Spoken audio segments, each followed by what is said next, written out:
Good afternoon, that's where we'll start with, and I'd just like to add a few welcome to everybody being here, and hope that you've all enjoyed the day and got something out of it. I think it's been a very informative day, and thank Sarah for making the facilities available, Upper Hunter Shire who have provided that assistance, and of course to William who was part of our Upper Hunter Shire Heritage Committee.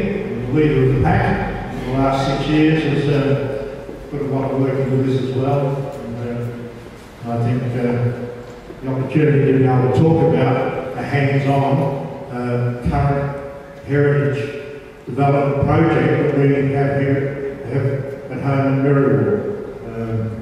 I guess I should also say thank you for those people who have stayed for the full day. That's good.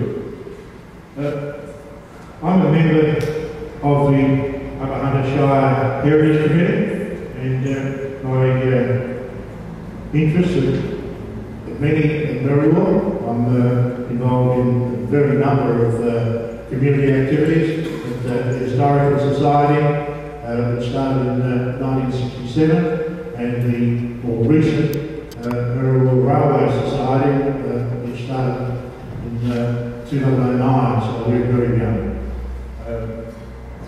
I've been in Merriwell, or as I like to put it, I found Merriwell 36 years ago and came up and down the Putty Road for 11 years. So I knew when a tree was knocked over, or fell over, and I moved there full-time 25 years ago, and I'll never be a local, but I enjoy it. Merriwell is at the very western end of the Hunter Valley, on the Golden Highway, about 200, right at the midpoint of Newcastle to Dubbo, with about 200 kilometres in either direction. We've got a population in town of about 950 people, and the surrounding area of about another 1,300 around the farms. So, and that's been fairly steady in all my time there. At the Historical Society, I look after general history, local history information and family research, so I get to know a lot about who and where and where they came from. I guess our railway restoration project is one where we think has got the advantages of recovering our heritage and re-establishing a history, and it has tourist opportunities, as well as economic benefits for the local businesses, and all of those matters are important. Merriwell was discovered by the Europeans in 1828 and established as a town in 1840, and there were a number of wealthy landholders took out land grants. There were three major properties. To the north of Merriwell was owned by the Benningtons, to the south was owned by the Blackstones, and onto the west was Coleroy Station, owned by Davidson and Clyde. And they were the three properties for many, many years, and served as the base of the community. In those days it was mainly wool, and today then it went to grain as well as wool and sheep, and now cattle would be the predominant activity. The transportation coming to Morpeth, and then by main Northern Rail line reached Muswellbrook in 1869. And then it was horse and cart from there to Merriwell for long. I've got a series of slides that will just be revolving while I'm talking, just to show you some of the background as to where we started in the process of the railway, and where we were maybe 2 to 3 months ago. We've gone on from even this. It all started back with a number of petitions submitted the need for increased transportation out of Merriwell, and that started in 1887. And it took 30 years before the first train ran, so back then the governments didn't work very fast either. They got approvals in 15 years after that, so 1908 1912, it's 1902, it's 25 years, sorry, on the 12th of June 1912, they turned the first side to get that line through from Muswellbrook through to Maryborough. And it was 5 years later, in October of 1917, the first train actually ran. And at that time, they were looking at options of extending it through the Castles, and even as far as Dunedin, but they didn't eventuate. I guess the old story, they didn't have enough money to make that happen. So we at least got it through to Maryborough. Very importantly is that the rail line, which, can you see that?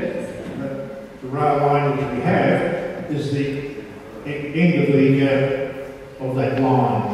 It's from Muswellbrook to Maryborough, and then at that point it then had to turn around. So we've still got in place the actual turntable that existed at the time that the railway was running. And that's at the moment it's chained down and capable of moving. It was always man moved. There's no motor on it. They put the engine on it and they just pushed until they turned it around. So it's pretty fairly real in terms of heritage and history. At its peak, there were 31 trips a week. Came from Muswellbrook to Maryborough, carrying those passengers and freight.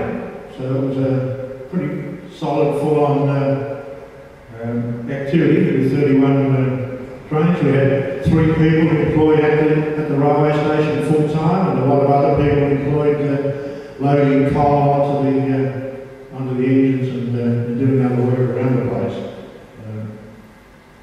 It took 2 hours for a passenger train to go from Muswellbrook to Maryborough, and 5 hours for a freight train to go.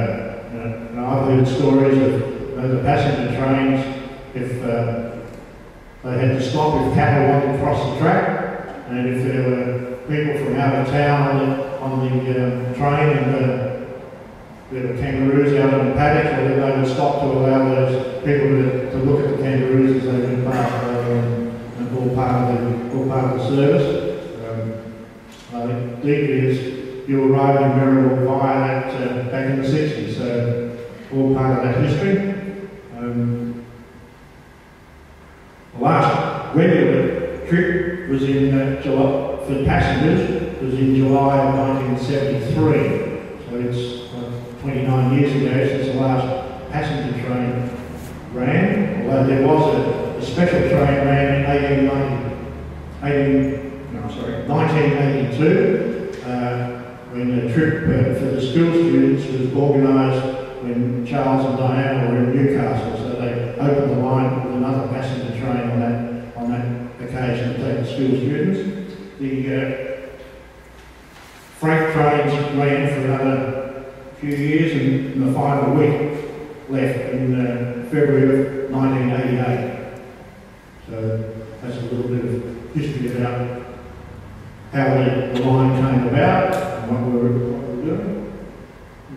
Some of the renovations that we do, the early times. That's how we found it. Anyway, back to the present situation. A public meeting was held in October 2009 when we had 43 attendees from the town, which is a pretty good percentage, so that showed a fair amount of interest at that time. And we formed a committee and formed the Maryborough Railway Society Inc. And it's made up of railway enthusiasts. I call them fanatics, and they didn't like that, so I've learned to call them enthusiasts, but they are fanatics. And they're from the Central Coast, Sydney and Singleton. We've got members from there, and Armidale, so they people that are interested in railway have joined. I've got about 50 people, local residents in Maryborough, and our current membership stands at about 62. So we're pretty proud that we've got that number of people that are interested in it. time, I've got to admit that we don't get that many of the working bees. That's a different story. But if people are interested, that's part of the game. We hold working bees every 2 weeks, and that's now, I'll go back. We're discussing with ARTC, Australian Rail and Track Corporation, from that October 2009 through until May 2010, when I got agreement from ARTC that they would proceed with formalising a lease to us. That in itself took another 6 months, and we got the lease finalised through Upper Hunter Shire Council.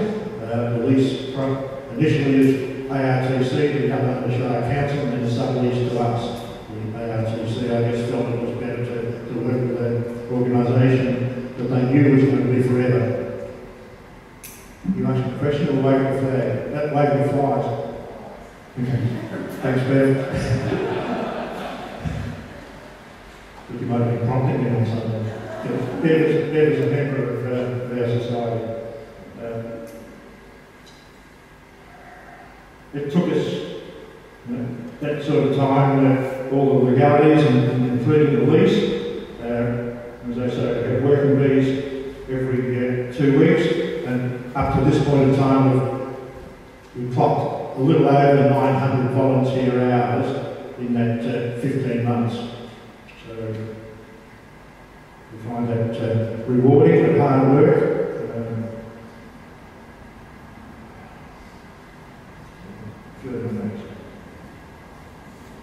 Yeah. To me, it's important in a project like what we have to have that mix of railway enthusiasts and local people. You need people with knowledge about railways to be able to help supplement the enthusiasm that a community might have for the project. There have been 2 previous attempts to get to this point of restoration, or some point of restoration, and both have fallen over very early because there was nobody with any nobody with railway understanding of the rules and regulations and who to go and see and work with. So I just suggest that those sorts of projects need a good mix of experience and knowledge. Yes.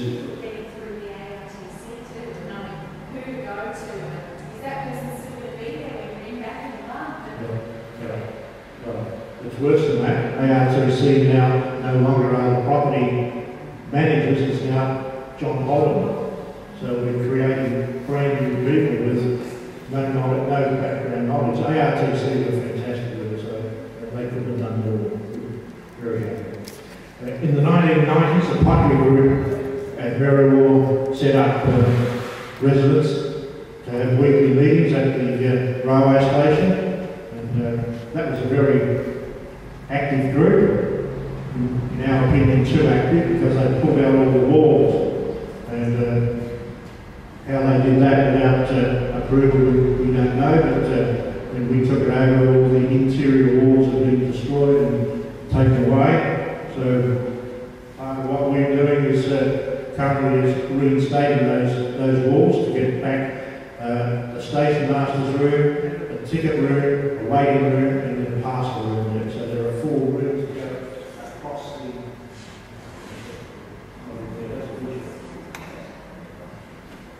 So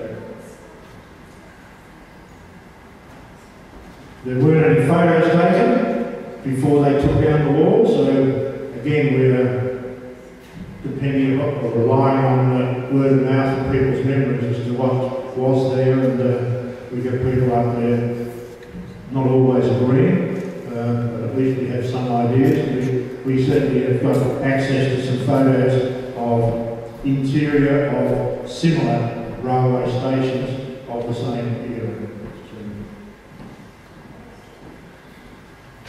True.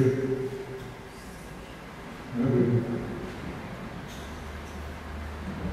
guess that's important. Stepping ahead for railway heritage is our